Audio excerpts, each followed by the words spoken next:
Diese Serie wird präsentiert von MD Textil, Black Trident, Nextorch, 1MOA, Henel, Ballistol, Schubert, Phantom Leaf, Carinthia, Sidemark, Akku, Sealskins, Recon Company und der Schießbahn in Tuchola. Hallo und herzlich willkommen auf Epic. Heute bei uns der Night Warrior mit Rosi, Teil 1, Sicherheit und Einleitung.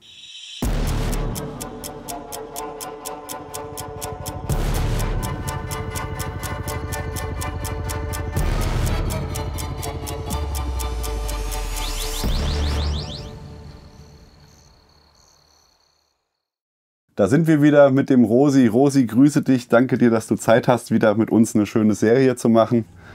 Wir haben ja bereits schon die Shooting Basics mit dir gemacht, 30-teilige Serie, 31 glaube ich sogar mit den Fragen und Antworten. Und als letztes hatten wir den Day and Night Sniper. Und wir haben in der ersten Serie der 30-teiligen Basic-Serie auch schon ein bisschen was mit Schießen, mit Nachtsichttechnik gemacht, beziehungsweise Licht oder Lowlight hast du es glaube ich genannt, ne? Und mit Nachtsichtgerät, aber da wir auch in Deutschland waren und da ein bisschen limitiert waren, was die rechtliche Lage angeht, haben wir uns gesagt, wir wollen das nochmal vertiefen. Ja, und speziell auch, weil du ja auch Kurse im Ausland gibst, wo das Thema Nachtkampf im Fokus steht oder das Hauptausbildungsziel ist, wollten wir das mal begleiten. Das ist aber nicht nur im Ausland, ich mache das natürlich auch in Deutschland. Für die Behörden. Für die Behörden natürlich. Ja, meiner Meinung nach unheimlich wichtig. Wenn wir sowas machen, dann geht es einfach darum, dass wir das vernünftig auch methodisch aufbauen. Die Grundvoraussetzung für alles, was wir bei Nacht machen, ist natürlich, dass wir am Tag unsere Waffen beherrschen, zumindest sicher mit umgehen können. Beherrschen ist mal ein ganz gefährlicher Ausdruck. Der wird so inflationär genutzt, das liegt mir gar nicht. Ja. Beherrschen heißt ja in jeder Situation, todmüde, Schmerzen, Todesangst und dann kann ich immer noch alles machen. Aber sicher umgehen können, dann muss ich, wenn ich jetzt zum Night Warrior werden will, dann muss ich die Stufe natürlich Tag hinter mir haben. Ja. Ich muss Taktik hinter mir haben, das muss ich alles vorher können. Dann kommt das nächste Lowlight. Und die Endstufe in meiner Philosophie ist halt Night Warrior. Genau. Man kann das alles auch anders machen, aber ich bin davon überzeugt, dass das der richtige Werdegang ist. Ja, und wenn man über sowas spricht, am Tage die Sicherheit einzuhalten, ist eine Sache. Bei Dunkelheit ist eine ganz andere Sache. Ne? Alles wird schwieriger, alles dauert länger. Zu den Sicherheitsregeln, wenn wir damit arbeiten, Sicherheitsregel 1, jede Waffe ist als geladen zu betrachten. Ich habe mich persönlich davon überzeugt. Persönlich davon überzeugt heißt, ich check Patronenlager und schaue von oben rein. Na, ich habe das jetzt mal so oldschool gezeigt. Viel einfacher ist es, wenn ich öffne. Na, dann nehmen wir an, das ist die Schussrichtung. Ich drehe mich kurz ein, arretiere den Schlitten. Check 1, Patronenlager, Check 2, Magazinschacht. Dann bei mir Hammerdown, Holstern. Ja. Also Hammerdown, also wirklich aktiv in eine sichere Richtung abkrümmen und dann Holstern oder wegstecken. Genau. Ich bereite das mal vor für die nächsten Themen. Wenn ich mich davon überzeugt habe, kann ich natürlich eine Menge machen. Na, was ich sehr ungern mache, ist gegen die Sicherheitsregel 2 zu verstoßen. Die Sicherheitsregel 2 ist die Laserregel, so kann man sie am leichtesten benennen. Das heißt, wenn ich jetzt zum Beispiel von hier aus mich nach rechts umdrehen will, dann kann ich natürlich sicher mich so umdrehen. Genau. Ich kann natürlich auch genauso mich so umdrehen. Ich kann die Waffe so halten, so rumgehen. Das heißt, ich will auch nicht sweepen mit der Hand darüber. Das kann manchmal passieren, wenn ich ungeschickt bin nach dem Ziehen. Und dann bin ich mit der Hand davor. Das ist alles in der Sicherheitsregel 2 integriert. Also das machen wir alles nicht. Ja. Es sei denn, es ist ein Ausbildungsthema. Der Ausbilder sagt das. Oder natürlich im Einsatz. Ja. Da kann es passieren. Wenn ich also jetzt mit dem Hubschrauber über Hamburg fliege, dann zeigt die Mündung normal nach unten. Aber das sind so wir versuchen immer die Sicherheitsregel 2 einzuhalten. Ja, und es kann mal sein, dass es nicht funktioniert. Das haben wir beim Filmen natürlich auch ganz häufig, dass wir auch mal schöne Aufnahmen von vorne machen wollen. Ja? Und dann ist es unweigerlich so, dass die Kamera mal auch vorm Lauf ist. Ja? Wir versuchen dann auch immer nach Möglichkeit, um auch diese Themen zu vermeiden, entweder steht die Kamera statisch und es ist kein Kameramann davor. Das heißt, der Zuschauer guckt zwar in den Lauf, aber der Kameramann nicht, sondern der ist dahinter irgendwo. Und wenn es natürlich gar nicht anders geht, wird es genauso gemacht, wie du es gerade auch gesagt hast. Alle am Stand Anwesenden, Standleiter, Kameramann und Schütze, schauen ins Patronenlager oben, unten, krümmen ab. Also wir achten da auch immer sehr genau drauf, dass die Sicherheit da eingehalten wird. Ja, genau. Was ich also mache, wenn ich jetzt zum Beispiel dir jetzt zeigen will, Fokuswechsel, wenn ich jetzt auf dem Stand bin und ich habe keine Blue Gun, ich mache das nicht gerne, aber dann ist auch das für mich das ganz Normale. Ich zeige erstmal den, auf den ich ziele, zielen muss. Ne? Und jetzt zum Beispiel könnte ich ja ohne Probleme direkt, und Ja. dann siehst du, was mache ich wirklich, einen Fokuswechsel. Ja. Das ist aber die Ausnahme. Ne? Das wäre Exakt. dann nur genau da, wo man es ja mal braucht und dann auch nicht selbstständig. Ja. Ne? Der spielerische Umgang, bei der Armee hat man das tausendmal gehört, ist verboten. Ja. Ne? Und das wäre jetzt zum Beispiel kein spielerischer Umgang. Nee. Das wäre jetzt hier ein Ausbildungs-, wenn ich jetzt ausbilden will, ne? Schau, woran kannst du erkennen, dass ein Student wirklich den Fokus wechselt. Ne? Das wäre so ein Verstoß gegen Ja. Sicherheitsregel. Exakt. Die 3, das ist der Schießfinger. Berührt den Abzug erst, wenn wir auf dem Ziel sind. Wenn ich mir jetzt vorstelle, das Ganze ist das Ziel, na, dann stehe ich hier, der Finger ist gestreckt. Wenn ich aber aufs Ziel gehe, dann darf der Finger einen Abzug. Ich schieße natürlich nicht. Ja. Na, ich schieße erst, wenn ich auf dem Haltepunkt oder Haltefläche bin. Aber vorher hat der Finger da gar nichts zu tun. Exakt. Meistens hat der Schütze versehentlich den Finger im Abzug, zum Beispiel bei Tap Rack. Wenn ich den Tap mache, dann ist der Finger drin, wo er nicht hingehört. Ne? Da muss der Ausbilder halt nochmal darauf hinweisen, pass auf, dass du Kontrolle über deinen Schießfinger hast. Ne? Also Sicherheitsregel 3, Schießfinger berührt den Abzug erst, wenn wir auf dem Ziel sind. Exakt. Bei langen Waffen ist es noch ergänzt. Ne? Da haben wir eine Sicherung und die Waffe bleibt ständig gesichert, es sei denn, wir sind auf dem Ziel. Also selbst bei so Kleinigkeiten wie, ich gehe in Anschlag, mache mein Tap Rack, ne, ist die Waffe gesichert, bevor ich jetzt Hand habe. Ne? Weil die Waffe nicht mehr auf das Ziel zeigt. Da gibt es so wenig Ausnahmen. Ne? Multiple Ziele wäre ein Beispiel. Ne? Da kann ich nicht von ein Ziel sichern, entsichern, sichern. Da reicht dann schon die 2. Das ist aber die absolute Ausnahme. Ja. Und die Sicherheitsregel 4, das war jetzt für uns, für unser Video besonders wichtig. Sicherheitsregel 4, Seite deines Zieles sicher. Das ist dann auch, wenn ich einen vernünftigen Zielaufbau habe, bin ich als Ausbilder ja schon in der Verantwortung, dass keiner, wenn er alles richtig macht, in eine unsichere Richtung schießt. Das ist meine Verantwortung als Ausbilder. Die Verantwortung des Schützen ist natürlich, wenn der jetzt in einen Raum stürmt, dass er auch wirklich nur auf die Ziele schießt, die Tangos sind. Ja. Und je nachdem, welchen Ausbildungsstand wir haben, kann man auch wirklich unsichere, Unbeteiligte hinstellen. Oder man kann das gleiche Ausbildungsziel aber auch erreichen, wenn man 20 cm nach links geht. Wenn zum Beispiel nebenan ein Nachbarteam ist. Ja. Das ist halt ein bisschen Cleverness und Gefahrenminimierung. Aber das ist nicht ergiebig. Ergiebig ist erst, Seite deines Zieles sicher und was davor ist. Stellen wir uns vor, wir nehmen jetzt hier unser Sturmgewehr. Das ist hier eine 300 Blackout. Und wir sehen ja, der Abstand von der Optik bis zum Lauf ist so viel. Wenn ich also jetzt in Anschlag gehe und ziele, kann ja vor mir theoretisch ein Unbeteiligter oder auch ein Kamerad von mir hochkommen. Das heißt, wenn ich schieße und ich sehe, da ist einer, dann kann ich nicht einfach so schießen, falls er hochkommt. Dann muss ich halt mal einen kleinen Stellungswechsel durchführen und dann schießen. Exakt. Seite deines Zieles sicher und was davor und dahinter ist. Bei uns dahinter, jetzt wieder ich als Ausbilder, das kann jetzt der Schütze nicht unbedingt beurteilen, aber wir hatten ja Holzwände, die wir durchaus durchschossen haben. Ja. Dahinter darf keiner sein. Meine Verantwortung als Ausbilder ist, dass ich das von der Organisation so hinkriege, dass da keiner hingeht.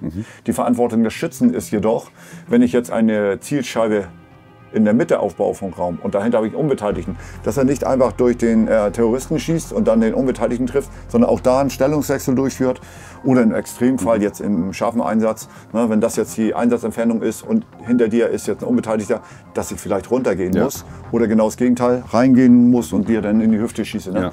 Also das sind so Sachen, die man immer beachten muss. Ja. Und da hat man nicht viel Zeit. Ne? Wenn jetzt ein Polizist oder ein Soldat mal einen Fehler macht, dann wird das ja vor Gericht natürlich hier gedehnt und wochenlang besprochen, diese halbe Sekunde. Ja. Der Schütze muss das in einer halben Sekunde jetzt alles realisieren. Ne? Und dann wird das einfach zerredet. Ja, man kann Fehler machen, es gibt Fehler, die kann man sich auch erlauben. Es gibt auch Fehler, die kann man sich erlauben, jetzt dahinter einen zu erschießen. Aber nochmal, wir müssen so trainiert sein, jeder Polizeibeamte, jeder Soldaten, der jetzt wirklich aktiv in den Einsatz geht, muss natürlich so trainiert sein, dass er auch da auf die Situation vorbereitet wird. Genau. Das Einfachste ist FX, aber ich mache das natürlich auch im scharfen Schuss. Da gibt es verschiedene Techniken, wie man sowas trainieren kann. Die Kursinhalte, die wir hier zeigen in dieser Serie, richtet sich ausschließlich an Behörden, also sprich polizeiliche, militärische Angehörige, muss man noch mal dazu sagen, weil wir in der ersten Serie auch Inhalte gezeigt haben, die durchaus für Jäger und Sportschützen interessant wären. In dem Fall jetzt hier reine Behördengeschichte. Ne? Dass wir einfach noch mal das auch klar abgesteckt haben, dass ihr auch draußen wisst, diese Inhalte sind jetzt natürlich nicht für Zivilisten verfügbar. Nein, aber es ist natürlich eine interessante Sache. Man schaut sich, mittlerweile gibt es auch sehr gute Spielfilme oder Serien an. Wenn man jetzt mal so ein bisschen Hintergrund hat, warum macht er das so? Fast alles, was ich zeige, ist ja, eigentlich, wenn man ganz ehrlich ist, es Open Source. Ne? Also Ist da so ein paar Sachen, die mache nur ich, weil ich davon überzeugt bin natürlich, sonst würde ich es ja nicht machen. Aber alles andere kann man halt bruchstückhaft überall sehen. Was natürlich auch wir dazu sagen müssen, zum Beispiel in unserem Nachbarland Österreich, da haben wir auch letztens haben da ein paar Sachen gemacht, gerade wenn es darum geht, mit einem Nachtsichtgerät zu schießen oder Licht und Laser, ja. Das bringt einfach auch Spaß, muss man so sagen, ja. Und da ist es auch, da ist nichts dabei in Österreich, ja. Das macht da jeder, der Bock drauf hat, und das ist möglich. Also von daher muss man das auch sagen, ja. Also da ist auch der Kurs hin angelehnt, sage ich mal, weil es ging jetzt nicht im Fokus darum, wir bilden jetzt hier den Nachtkampf im Fokus aus, um da die Terroristen zu erschießen, sondern es geht wirklich um das Doing, das Handling, der sichere Umgang, korrekt? Ja. Ist auch so, man kann es nicht ganz verstehen, warum jetzt Lampe und Laser unbedingt verboten sein muss. Ja. Im Gegenteil, ich behaupte, Du bringst mehr Sicherheit. Man kann es andersrum sehen. Ein Terrorist, der gar nicht trainiert ist, der sich einen Laser ranklatscht, der wird langsamer, der wird schlechter, der wird ja nicht besser. Ja. Wirklich gut wird man nur, wenn man wirklich mit dem Zeug intensiv trainiert. Ja. Und dann wird er auch besser sein als nur Chemicon. Ja. Na, aber wer jetzt gar nicht ausgebildet ist, der sich nur das Zeug kauft, der wird nicht vorbereitet auf einen Terroranschlag. Exakt. Im Gegenteil, ist so für uns sogar besser.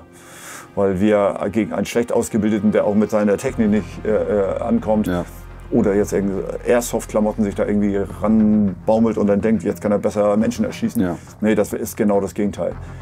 Das ganze Zeug wird erst wertvoll, wenn ich ein entsprechendes Training habe. Und ansonsten ist das eigentlich das Gegenteil. Und da sind wir wieder an dem Punkt, den du am Anfang schon gesagt hast. Du wirst langsamer mit mehr Sachen. Ne? Also wenn du ein Nachtsichtgerät hast, ist jeder Vorgang komplizierter, komplexer, als wenn du einfach so schießt. Ganz logisch. Ne? Du hast ja nochmal Linsen, durch die du gucken musst.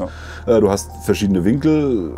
Und genau das ist das, was du gerade gesagt hast. Ja, ich denke, jetzt kommen auch so ein paar Kommentare vielleicht, so Bedenkenträger. Wie kann der das einfach ausplaudern?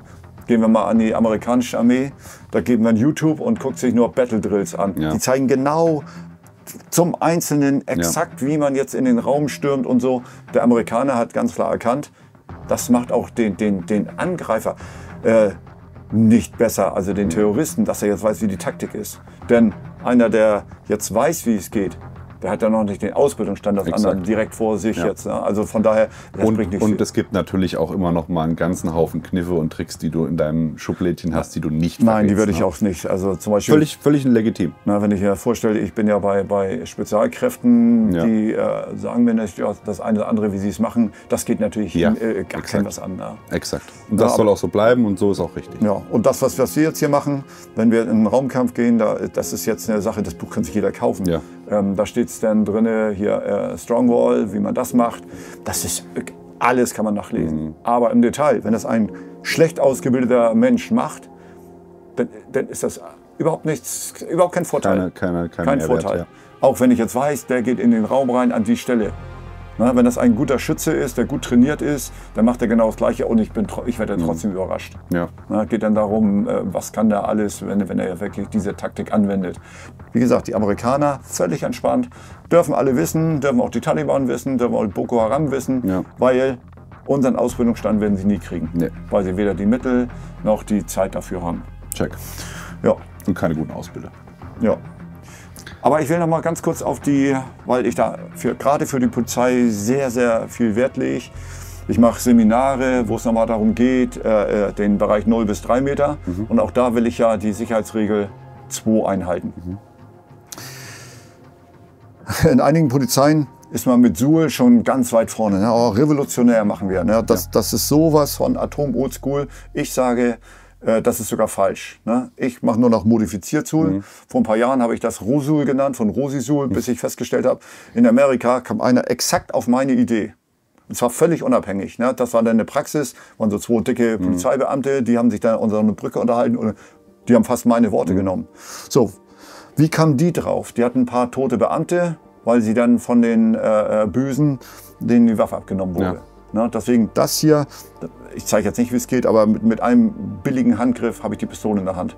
Bei mir ist modifiziert. Wenn ich aus dieser Position schießen will, bin ich genauso schnell. Ne? Das machen wir dann auch im scharfen Schuss. Greif mal zu. Zack. Und so schnell ist das, dass ich mich aktiv wehren kann. Ne? Selbst Ja, und du hast halt auch keinen, also selbst wenn du jetzt nicht diese schnelle Bewegung gemacht hättest, Ja. du hast ja hier keinen Anhaltepunkt. Aber nicht nur. Ich kann ja aus dieser Position, fass mal an, ne? Zack. Ja. Und dann kann ich Das ist wieder rauswinden. 1, 2, 3. Ich habe eine Chance zum Schuss. Ja. Dann kann ich einmal schießen. Dann habe ich zwar eine Störung, aber ich habe einen Schuss bei dir in der Hüfte. Ja. Na, dann kämpfe ich weiter. Und wenn ich die Chance habe, dann kann ich gleich weiterarbeiten. Ja. Und damit habe ich selbst im Training die Sicherheitsregel 2 eingehalten. Denn die Mündung zeigt in meinen sicheren 1 Meter. Ja. Na, da hat auch keiner erstmal grundsätzlich was zu suchen. Das ist mein Meter, der gehört mir. Ja. Da zeigt die Mündung hin. Ist eine ganz einfache Sache. Na, ich nenne es North, gibt es auch andere Ausdrücke. Na, das ist eine ähnliche Idee, aber da kann ich natürlich schneller entwaffnet werden. Das ist ein Griff und du kannst nichts machen. Deswegen, ich bin eigentlich ein Fan, wenn es noch eine unklare Lage ist. Na, ich weiß jetzt nicht, dass da nebenan einer ist. Ich gehe nur von A nach B, dann ist das gut. Ja. Und für mich jetzt als Soldat ist es ganz einfach, wenn ich jetzt da irgendwas klimpern höre, dann gehe ich in die nächste Position. Und es ist dann natürlich auch sicher, weil ich ja in meiner Vermutung das habe. Ja. Und wenn jetzt ein Unbeteiligter rauskommt, ist die Mündung sofort unten. Natürlich. Also das ist Ja. diese Sicherheitsbestimmungen, die 4 Sicherheitsregeln, die gelten ja nicht nur im Frieden, beim Training. Das sind ja auch Sicherheitsregeln, die ich im Einsatz nehme. Ja. Auch da kann ich nicht aus Versehen meinen Kameraden erschießen oder Kollegen blöd. erschießen. Ja. Ja, genau, das sind die Fehler, die ich mir halt nicht erlauben kann. Ja. Na, wenn ich mal daneben schieße und es passiert nichts, ja, dann ist da ein Loch in der Wand oder in der Decke beim Training, das ist ja nicht tragisch. Man muss es nur positiv auswerten. Ja. Ne? Manchmal ist es so behördlich, oh Gott, der hat in die Decke geschossen, hier bei der Handhabung. Ja. Und, aber jetzt dürft ihr das nicht mehr machen, wobei das natürlich genau richtig ist. Ja.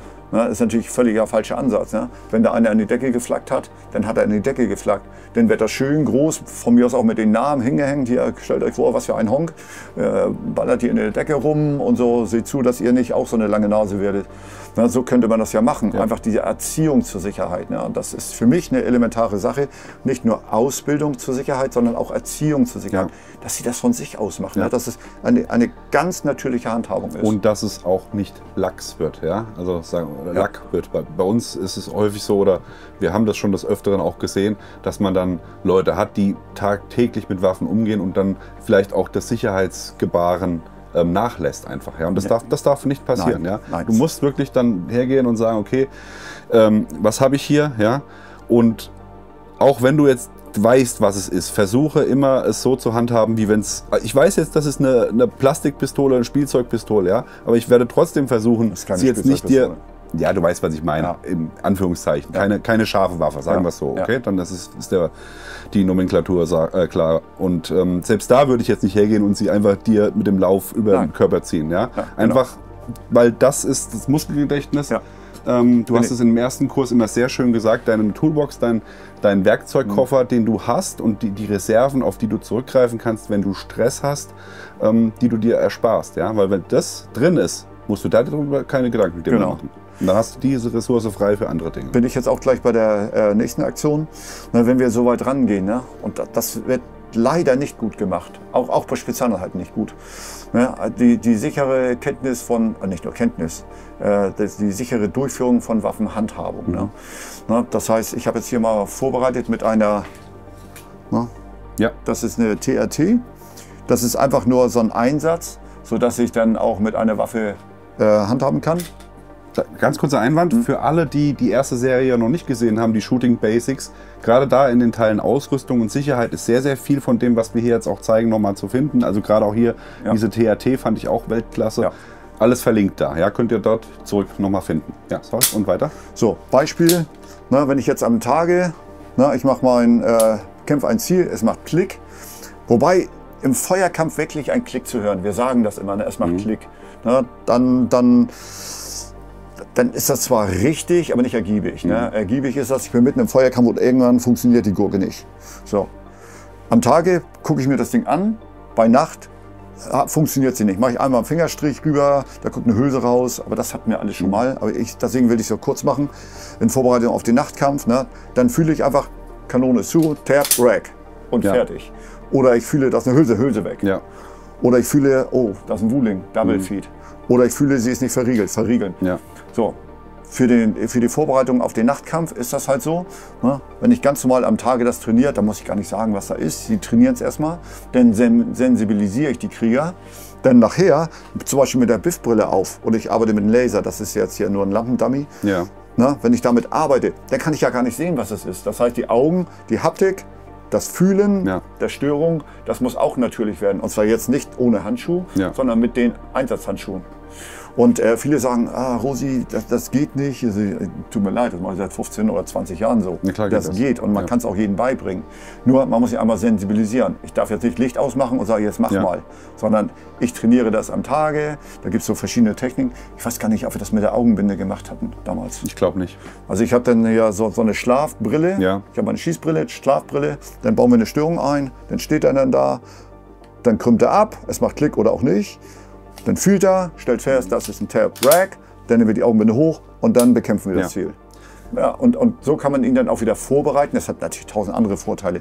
Aber vorbereiten auf das Lowlight, dass wir im Dunkeln Handhabung machen und beziehungsweise, wenn wir jetzt mit der BIF-Brille arbeiten, mit der Nachtsehbrille, dass wir da ja nicht schnell umfokussieren und sehen können, das ist ja völliger Quatsch.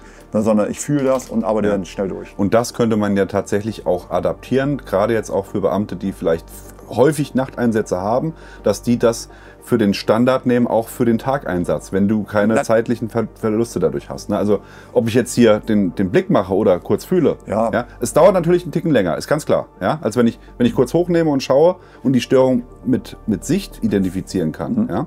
Aber wenn ich das weiß und damit leben kann, dass die 3 Sekunden hingreifen und fühlen, weiß nicht, ob du dazu stimmst, aber stimmst nicht zu? Nee. Denn wenn man sich vorstellt, 3 Sekunden heißt ja, du fängst ein ganzes Magazin ein. Ja. Wenn du jetzt einen Gegner hast, der schnell ist, du kämpfst ja immer um Millimeter und Millisekunden. Ne? Ja. Das ist ja immer dieses. Ne? Also ich mache alles so schnell, wie es geht. Okay. Und auch da, jetzt am Anfang, musst du die Hülse wahrnehmen. Ja. Da musst du nochmal nachdenken. Je nachdem, wie du trainiert bist, du gehst hin, nichts passiert, du siehst das. Ja. Und dann, das stört einfach, die Hülse geht doch nicht hin, dann ist die Hülse weg. Oder du siehst es nicht zumachen. Da brauchst du ja später nicht mehr nachdenken. Jetzt muss ich sie zumachen. Der Weg dahin ist natürlich, ich identifiziere, das Ding ist zu weit auf, dann mache ich sie mal wieder zu.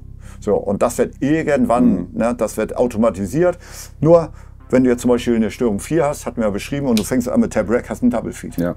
Oder ganz, ganz schnell. Ja. Man kann mal Glück haben, aber spätestens im Einsatz hast du kein Glück. Man kann Glück haben, dass die Auszieherkralle so gerade noch günstig auf der Rille von der Patrone ist, dass sie trotzdem auswirft. Aber im Einsatz sich auf Glück zu verlassen, das ist natürlich verkehrt. Ne? Ja. Ich muss Handhabung, ich muss Schießtechnik, ich muss die Taktik, alles muss stimmen, damit meine Wahrscheinlichkeit der Auftragserfüllung und dass ich überlebe halt höher ist. Ja. Ne? Wenn wir Glück haben, ist es schön, aber nur als Add-on. Ja. Ist halt ein harter. Es gibt keinen bequemen Weg, man muss da durch. Bei der Polizei wäre ich ja schon froh. Ich rede nicht vom SEK, die sind top natürlich, brauchen wir gar nicht überreden. Ich rede jetzt von den normalen Polizeibeamten. Ne? Ich wäre froh, wenn der wirklich auch dahin trainiert wird. Ne? Der macht seine Pflichtdinger, der kann auch mit Sicherheit abkrümmen, das ist nicht das Ding. Aber wenn ich jetzt normalen Polizeibeamten den anspreche, was ist eine Störung 3, du hast eine Stovepipe, was ist eine Stovepipe? Ja. Das passiert natürlich auch nicht so häufig. Die sind natürlich auch zum Glück nicht so häufig im Feuerkampf. Aber wir wissen ja nicht, wie sich Deutschland entwickelt oder wir als Soldaten, wie es sich insgesamt entwickelt. Wir müssen uns jetzt vorbereiten auf den Ernstfall. Ja. Wir haben keine Zeit. Richtig. Ja. Ich denke, da ist auch gerade im Bereich Bereitschaft und Bundespolizei, da ist schon ein Umdenken da. Ja? Also ich glaube, die machen schon ein bisschen mehr inzwischen. Aber gerade der Streifenpolizist, finde ich, da muss einfach der Staat mehr Geld in die Hand nehmen und den Leuten auch helfen. Ja? Weil es gibt motivierte Beamte, die sagen, ich möchte schießen. Ja? Die zahlen das aus eigener Tasche. Ja. Ja? Und die kriegen netten Top-Sold. Ja. Ja? Heißt es Sold? Nee, Gehalt. Gehalt, ja. Nee. Sorry. Ja, und das will ich damit sagen. Ja, die zahlen ihr eigenes privates Geld für diese Weiterbildung, ja, aber das muss auch dann jemand, der vielleicht 4 Kinder hat und nicht in der Lage ist, das zu machen, das aber gerne machen würde, möglich gemacht werden. Ein bisschen Problem haben wir, du hast völlig recht, ein bisschen Problem, was wir jetzt gerade haben, ist natürlich, die Politik tatsächlich macht das ja den Polizeibeamten wirklich schwer. Ja? Also ich könnte kein Polizeibeamten, vor jedem Streifenbeamten ziehe ich den Hut, ne, dass der immer noch motiviert ist, mehr oder weniger, obwohl er von überall Druck kriegt, von unten, von oben, wenn er sich wehrt, dann ist er du. Also ich habe mal einen Polizeibeamten, also eigentlich nicht einen, sondern viel mehr. Ich würde mir wünschen, dass wir mehr Respekt haben. Ja, das heißt für mich auch, wenn jetzt irgendeiner ankommt und mich beschimpft als Nazi oder du Drecksau oder so, dann kriegt er eine gelangt. Ja. Und ich meine, das ist sehr angemessen. So, jetzt macht er das, latscht den ordentlich eine. Es gibt ja so freche, gerade Jugendliche. Ja. Dann fangen die an, beklagen das dann natürlich alle Videos.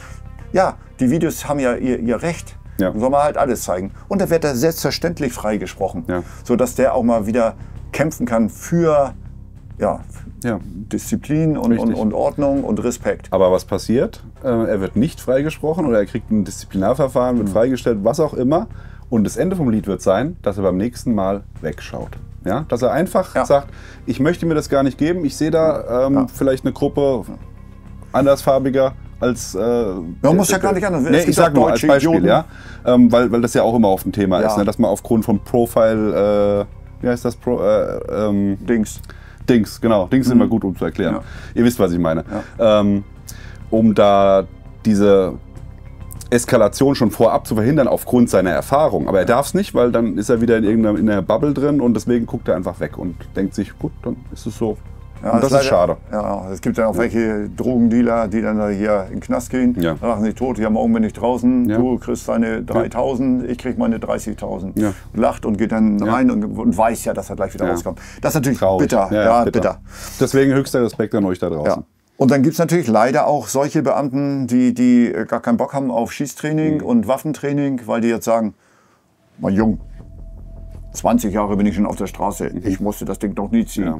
Ja. Ist halt so. Zeiten ändern sich. Ja, nicht nur. Wenn man jetzt mal so sieht, Twin Towers, da sind ja 2 Flieger rein. Ne? Davor sind auch noch keine reingeflogen und es ist trotzdem passiert. Ja. Na? Ganz, ganz hohe Achtung vor Personenschützern. Ich trainiere auch Personenschützer. Na? Deren Einsatzerfahrung ist, ja, es passiert nichts. Ja. So.